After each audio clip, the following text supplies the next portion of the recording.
Salut à tous, bienvenue dans cette nouvelle vidéo. On va évoquer toute l'actualité du Paris Saint-Germain. Cette finale de Ligue des Champions qui arrive maintenant dans 5 jours. Paris peut rentrer dans l'histoire, Paris peut faire taire des bouches. Ça va être la fête, on espère, samedi soir, dans les environs de 23 h ou plus. Quoi qu'il en soit, le Paris Saint-Germain prépare son mercato, mais prépare aussi son match de samedi. Pour l'instant, apparemment, Barcola serait devant Doué pour être titulaire samedi soir à Munich, 21 h. Je suis pas trop satisfait. Pourquoi ? Parce qu'on a vu que Barcola, quand il n'y a pas d'espace, c'est très compliqué pour lui. Quand il y a des espaces, c'est du pain béni. Sauf que contre l'Inter de Milan, même si l'Inter a montré des carences défensives contre le Bayern et contre le Barça, à l'aller comme au retour, en quart et en demi, là c'est un match final de Ligue des Champions. C'est pas un match aller-retour. Et on sait que l'Inter Milan va jouer comme en 2023 contre Manchester City. Ça va jouer très regroupé. C'est très rare de voir des finales explosives à 5-5, 6-6. Très clairement, c'est très rare. Donc je pense que pour ce match-là, ce serait plus raisonnable et plus judicieux de mettre Désiré Doué, qui aime plus les petits espaces que M. Barcola, avec Kvaratskhelia qui adore les petits espaces, Dembélé et Doué. Je pense que la différence peut être faite. Barcola, il va trop manger le ballon, il va jouer un petit peu trop personnel, et je pense que l'Inter attend que ça. Donc c'est pas très pragmatique de mettre Monsieur Barcola titulaire et Doué sur le banc. Il faut absolument mettre Désiré Doué sur le banc parce que Doué, les petits espaces, les petits périmètres, il peut trouver la clé, il peut trouver l'ouverture, il peut trouver la solution. Et c'est pas le cas de Barcola malheureusement contre des murs, contre des défenses très regroupées. Donc pour l'instant c'est une info Le Parisien, donc le Parisien n'est pas dans la tête de Luis Enrique. J'espère que Doué jouera titulaire. Même si Barcola revient en forme, il a de bonnes stats Barcola cette saison. On voit que Barcola fait beaucoup mieux en niveau stats, but et passes décisifs que Vinicius Junior l'année dernière prime. Donc ça veut dire quand même quelque chose. Mais contre l'Inter de Milan, il faut mettre absolument Désiré Doué. Ça aurait été contre le Barça, Barcola ça aurait pu le faire. Le Barça ils n'ont pas de défense, ça joue à l'attaque à tout va. C'est pas le cas de l'Inter de Milan. Même si l'Inter a montré des qualités aussi offensives. Mais pour moi, pour ce match-là, je mettrais quand même monsieur Désiré Doué, mais pour le reste, c'est du classique. Donnarumma dans les buts, Mendes Hakimi, monsieur Marquinhos Pacho, Neves, Vitinha, Ruiz, Dembélé, Kvaratskhelia s'il ne nous fait pas une allergie de dernière minute, et on espère Désiré Doué, même si pour l'instant Barcola est en tête, mais on verra bien. Alors la finale de la Ligue des Champions, bien sûr, focalise l'attention de tous les supporters du Paris Saint-Germain, mais du côté de Luis Campos, on travaille déjà très fort pour la saison prochaine. Le conseiller sportif du PSG est déterminé à faire signer quelques prodiges cet été, que ce soit en défense centrale, au milieu ou offensivement. Alors on sait que Paris a déjà recruté Marine, je ne sais pas comment on dit en italien, un troisième gardien qui viendra remplacer Tenas. Est-ce que c'est une bonne chose? Je ne sais pas. En tout cas, gardien de 18 ans, 1m96, qui pourra peut-être devenir numéro 1 dans les prochaines années. Si M. Enrique ne veut pas de Tenas, il faut lui faire confiance. Ça veut dire qu'il n'est pas au niveau. On verra ce que Marin ou Marine fera. Alors ce n'est pas la première fois que son nom est associé avec les champions de France, mais les dirigeants parisiens sont toujours autant déterminés à faire signer le prodige portugais du FC Porto, Rodrigo Moura, le milieu offensif de 20 ans sous contrat jusqu'en 2030, et même si celui qui a été international portugais dans toutes les catégories de jeunes a prolongé son contrat avec son club formateur le 7 mai dernier, cela cache probablement un deal permettant ainsi au FC Porto de toucher un pactole en cas de transfert lors d'un prochain mercato. Agent de Rodrigo Moura, Jorge Mendes a bien compris que le Paris Saint-Germain convoitait son jeune crack, et forcément il a ficelé un bon accord avec le FC Porto afin que tout le monde soit gagnant. Donc le PSG n'a jamais lâché Rodrigo Moura malgré que Moura est prolongé. Selon le compte PSG Inside, Nasser Al-Khelaifi va faire un effort financier afin de permettre à Luis Campos et Luis Enrique de finaliser cette signature destinée à renforcer le milieu de terrain du Paris Saint-Germain. Formé au sein de la célèbre académie portugaise, Moura a gravi les échelons rapidement, impressionnant les recruteurs et le staff technique par sa régularité.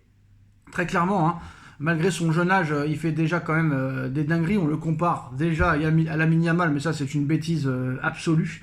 Très clairement, il a gravi les échelons rapidement. impressionnant. Les recruteurs et le staff technique, par sa régularité et sa détermination, doté d'un pied droit soyeux, il excelle dans les débordements et les centres millimétrés, tout en n'hésitant pas à repiquer dans l'axe pour frapper au but. Paris veut profiter de la bonne relation avec le FC Porto pour le faire venir, précise le média spécialisé sur le mercato du PSG. Même si la valeur de Rodrigo Mora est estimée seulement à 20 millions d'euros par Transfermarkt, le FC Porto réclamera beaucoup plus que cela pour céder celui qui a joué 37 matchs, toutes compétitions confondues, cette saison, avec 11 buts marqués et 4 passes décisives.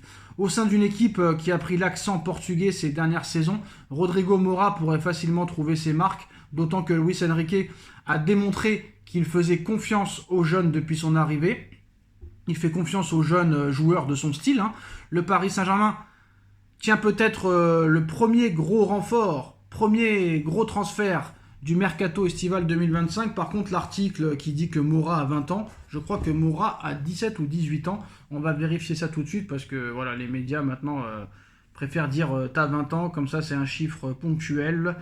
Alors, Rodrigo Mora, quel âge a-t-il? Il a 18 ans, donc voilà, 18 ans, il vient de les avoir en plus de ça. Donc il n'a pas 20 ans, il vient d'à peine d'avoir 18 ans. Il venait d'avoir 18 ans. Bref, on va pas commencer à chanter. Donc voilà, Rodrigo Mora, priorité de Luis Campos et de Luis Enrique offensivement. Et sûrement que Kangin Lee, avec Asensio, avec Kolo Muani, vont quitter le Paris Saint-Germain cet été offensivement. Donc bien sûr, il faudra les remplacer. Très clairement.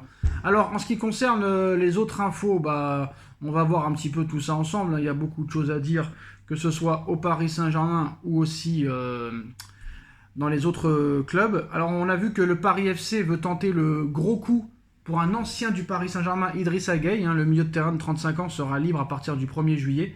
Donc, Idrissa Gueye, l'ancien du Paris Saint-Germain, pourrait rejoindre le Paris FC cet été. La maire de Paris, Anne Hidalgo, ne sera pas à Munich pour la finale de Ligue des Champions pour supporter son club.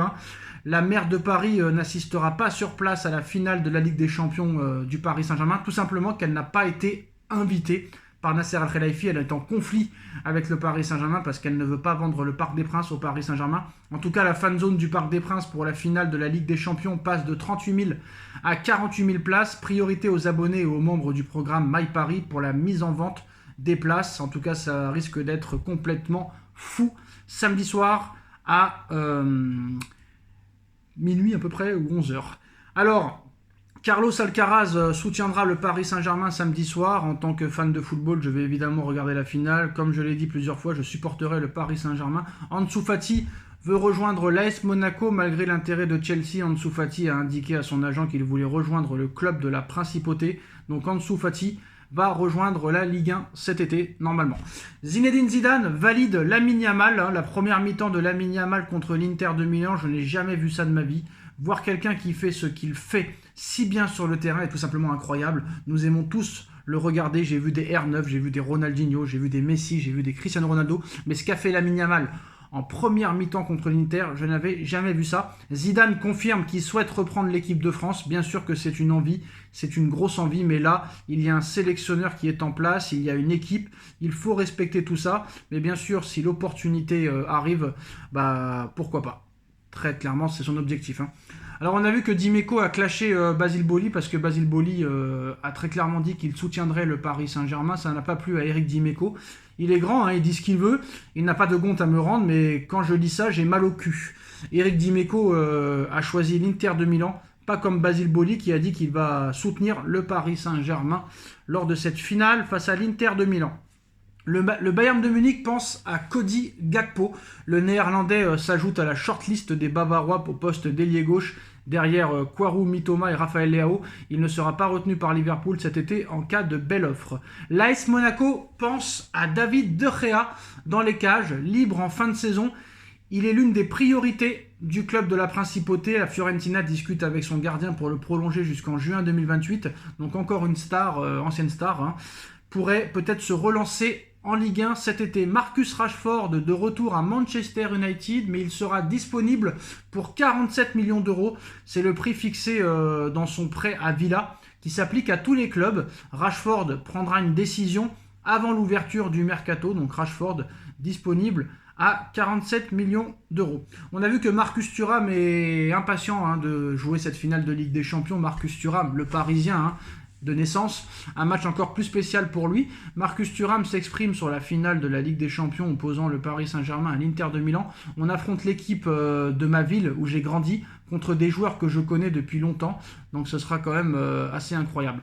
En ce qui concerne le clash Mbappé-Paris Saint-Germain, première victoire judiciaire du Paris Saint-Germain dans le litige opposant le Paris Saint-Germain à Kylian Mbappé. Paris a obtenu l'annulation de la saisie conservatoire des 55 millions d'euros. Première victoire pour le Paris Saint-Germain. Décidément, année compliquée pour Mobutu Junior. Très clairement. Alors, Kevin De Bruyne, proche de rejoindre le Napoli, c'est Aurelio De Laurentiis qui a confirmé que le transfert était en phase de finalisation et Kevin De Bruyne va quitter Manchester City pour peut-être la Serie A et le Napoli qui vient d'être champion d'Italie pour la 4e fois. Xabi Alonso a été présenté à la presse espagnole en tant que nouvel entraîneur du Real Madrid. Xabi Alonso évoque le poste de Jude Bellingham la saison prochaine. Je vois Jude Bellingham comme un milieu de terrain, c'est un joueur incroyable. Alors aussi, il a expliqué qu'il voulait garder Rodrigo, que Rodrigo était un top joueur et qu'il n'avait pas l'intention de le faire partir. Je suis très fier d'être ici, présent pour la première fois en conférence de presse. Xabi Alonso est ému de son arrivée au Real Madrid. C'est une journée très émouvante, je m'en souviendrai toujours. C'est ma maison et maintenant je suis de retour. J'ai hâte de commencer cette saison. Donc voilà, l'ère Xabi Alonso démarre au Real Madrid. Il a signé son contrat avec le Real Madrid et premier objectif pour Xabi Alonso, peut-être gagner la Coupe du Monde des clubs. Ça serait quand même un record, aussi vite arrivé, aussi vite gagner cette compétition-là, qui sera la première officielle à 32 clubs. Donc voilà. Très clairement, ça risque d'être très intéressant. Manchester City s'intéresse de près à Ryan Aït-Nouri. Manchester City a lancé des discussions avec Wolverhampton pour le latéral gauche. Manchester City va encore dépenser des centaines de millions d'euros cet été. Erik ten Hag remplace Xabi Alonso en tant que nouvel entraîneur du Bayer Leverkusen après son échec cuisant à Manchester United. Le Néerlandais tentera de se relancer au Bayer Leverkusen. Liverpool a envoyé une offre de plus de 100 millions d'euros, bonus compris, au Bayer Leverkusen pour le phénomène allemand Florian Wirtz. Wirtz a déjà fait savoir qu'il ne veut rejoindre aucun autre club à part Liverpool. Il ne veut que Liverpool. Donc non seulement Florian Wirtz est la priorité de Liverpool et en plus Wirtz veut rejoindre Liverpool, mais Liverpool cible aussi Hugo Ekitike, l'ancien parisien, pour remplacer Darwin Nunez. Isaac va rester normalement pour le moment à Newcastle, mais ça pour le moment ça ne veut rien dire. En cas de départ de Nunez, Liverpool pense à Hugo Ekitike pour le poste de numéro 9. Sa valeur est estimée à 55 millions d'euros pour Nunez, mais il faudra débourser au moins 100 millions d'euros pour s'attacher les services de l'ancien parisien Hugo Ekitike. Donc voilà, le Real Madrid paiera 5 millions d'euros à Liverpool pour que Trent Alexander-Arnold puisse jouer la Coupe du Monde des clubs. La signature d'Alvaro Carreras est très proche. Normalement, Alexander-Arnold devait arriver gratuitement, mais il est encore sous contrat avec Liverpool jusqu'au 30 juin prochain. Et la Coupe du Monde des clubs commence le 15 juin prochain. Et pour qu'il soit disponible, il va falloir payer 5 millions d'euros d'indemnité à Alexander-Arnold, à Liverpool pour avoir Alexander-Arnold. Le Real Madrid n'a jamais été intéressé par Nico Williams. C'est l'Athletic Bilbao qui a voulu faire croire cet intérêt. Nico Williams qui intéresse pas réellement grand monde en priorité. Il y a quelques pistes, mais voilà, le Barça ne se bat pas vraiment. Question financière, le Real n'en veut pas. Paris ont pensé qu'ils étaient intéressés, mais à l'arrivée, ils ne le sont pas. En tout cas, Mateus Cunha, le Brésilien, va signer à Manchester United pour 75 millions d'euros. Donc là aussi, ça va être un gros transfert cet été. Voilà les gars, les dernières infos de la journée. Dites-nous en commentaire ce que vous en pensez. On like, on partage, on commente, on s'abonne et on se retrouve très vite pour une nouvelle vidéo. Tchuss.